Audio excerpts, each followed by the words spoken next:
Christ the Lord, our daily bread. Acts chapter 14, verse 22. Confirming the souls of the disciples, exhorting them to continue in the faith, and that through many afflictions we must enter into God's kingdom. O Almighty God, thank you for giving this wonderful verse. May your presence showers on us. O Lord, who said, I chose you through the gate of suffering, and you dress us as you dress up gold and sculpt and beautify us every day.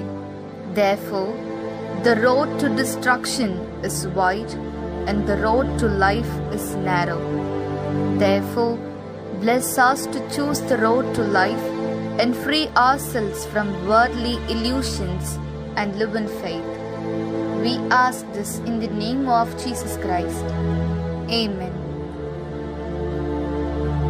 அன்றாட உணவு. திருத்தூதர் பணிகள் அதிகாரம் 14 இறைவார்த்தை 22. அங்குள்ள சீடர்களின் உள்ளத்தை அவர்கள் உறுதிப்படுத்தி, நாம் பல வேதனைகள் வழியாகவே இறையாட்சிக்கு உட்பட வேண்டும் என்று கூறி நம்பிக்கையில் நிலைத்திருக்கும்படி அவர்களை ஊக்குவித்தார்கள். அன்பின் தகப்பனே, இன்றைய நாளிலே இந்த இறைமன்னாவை கொடுத்ததற்காக நன்றி ஆண்டவரே.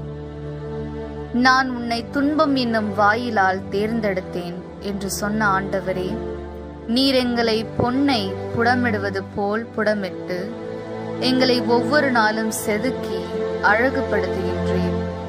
ஆகவே அழிவுக்கு செல்லும் வழி அகலமானது, வாழ்வுக்கு செல்லும் வழியோ குறுகலானது. எனவே வாழ்வுக்கு செல்லும் வழியை தேர்ந்தெடுத்து உலக மாயையிலிருந்து விடுபட்டு நம்பிக்கையில் நிலைத்து வாழ எங்களை ஆசிர்வதியும். ஆமீன். அன்னன்னுள்ள போஜனம். அப்போஸ்தல பிரவர்த்தனங்கள் 14 அத்தியாயம் 22 வாக்கியம்.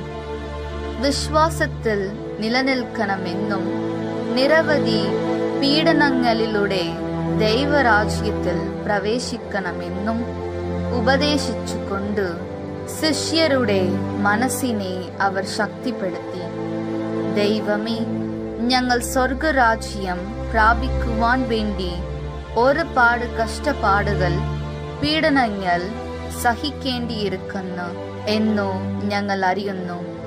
എത്ര കഷ്ടപ്പാടുകൾ വന്നാലും ഞങ്ങൾ വിശ്വാസം കൈവെടിയാതെ ഇടുങ്ങിയ വാതിലൂടെ അങ്ങേ പക്കൽ എത്തിച്ചേരുവാൻ വേണ്ടി ആത്മധൈര്യം നൽകി ഞങ്ങളെ അനുഗ്രഹിക്കണമേ. ആമീൻ.